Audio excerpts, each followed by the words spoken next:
ar-Rahman ar-Rahim, le sermon de vendredi intitulé La vie du prophète sallallahu alayhi wa sallam, de la naissance jusqu'au prophétat. Louange à Allah, Seigneur de l'univers, qui dit dans son noble livre: certes, un messager pris parmi vous est venu à vous, auquel pèsent lourd les difficultés que vous subissez, qui est plein de sollicitude pour vous, qui est compatissant et miséricordieux envers les croyants. J'atteste qu'il n'y a pas de divinité en dehors d'Allah, l'unique sans aucun associé, et que notre maître Mohammed est son serviteur et messager. Ô Allah, accorde ton salut et tes bénédictions à lui, sa famille, ses compagnons et ceux qui l'y suivent d'une rectitude jusqu'au dernier jour ensuite.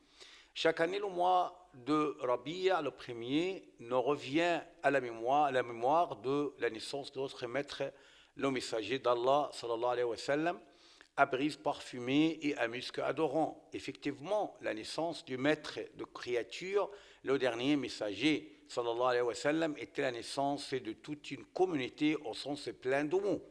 Sa présence étincela l'univers et le monde s'obrilla à son arrivée. Parlant de lui-même, le prophète, sallallahu alayhi wa sallam, dit: je suis le fruit de l'invocation de mon aïeul Ibrahim, de la bonne nouvelle de mon confrère Jésus-Christ, et du sang j'ai fait par ma mère Amina, qui vit lorsqu'elle m'est conçue, qu'une lumière sort de ses entrailles pour éclairer Boussara au Livron.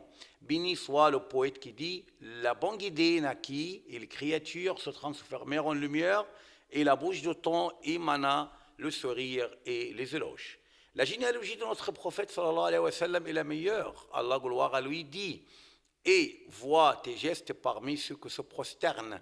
Ibn Abbas, qu'Allah l'agrée, lui et son père, dit: cela concerne la transmission successive de prophètes sallallahu alayhi wa sallam dans les reins des ancêtres Adam, Noé, Ibrahim, jusqu'à le faire sortir en prophète. Notre prophète sallallahu alayhi wa sallam dit: Allah choisit Kinana des descendants d'Ismaël, choisit de Kinana Quraysh, de Quraysh il choisit Banu Hashim, et me choisit de Banu Hashim. Il dit également: Allah créa les créatures et me plaça dans la meilleure catégorie, détermina les tribus pour me placer dans la meilleure, choisit les clans pour me placer dans le meilleur. Je suis donc le meilleur du point de vue de l'âme et de la généalogie. Le prophète bien-aimé sallallahu alayhi wa sallam fut né orphelin. Son père mourut alors qu'il était encore embryon. À l'âge de 6 ans, sa mère mourut, mais Allah l'éleva, réfugia et bien instruit. Allah, gloire à lui, dit: ne t'a-t-il pas trouvé orphelin, alors il t'a acquis. Allah, gloire à lui, prépara à son prophète sallallahu alayhi wa sallam les moyens d'attention. Son grand-père Abdul Muttalib se préoccupa de lui convenablement, puis son oncle paternel Abu Talib s'occupa de lui et lui voua respect et prestige.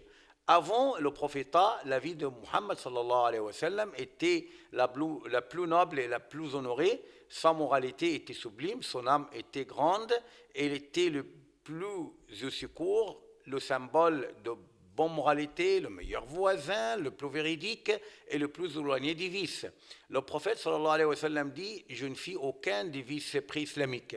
D'après notre dame Khadija, mère de croyants qu'Allah l'agrée, le prophète aidait les chétifs, faisait gagner son salaire, offrait hospitalité aux visiteurs et consolait dans les malheurs. Véridique est Allah, gloire à lui, qui dit: Allah est plus sciant à qui il confie son message. Notre prophète sallallahu alayhi wa sallam nous donne, avant d'être prophète, l'exemple à suivre de positivité qui est la voie du vrai croyant, et il prit part à certains événements de sa société et ces questions importantes. Il participa efficacement à l'alliance de vertueux,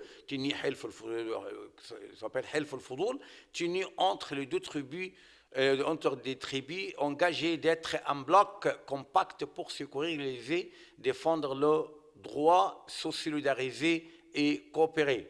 Exprimant son contentement de cette alliance, il dit sallallahu alayhi wa sallam: si on m'y invite actuellement, j'y répondrai positivement.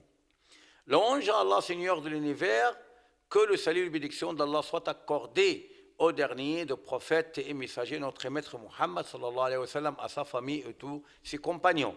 Le maître des créatures sallallahu alayhi wa sallam participa avec son peuple dans la rénovation et la reconstruction de l'honorable Kaaba.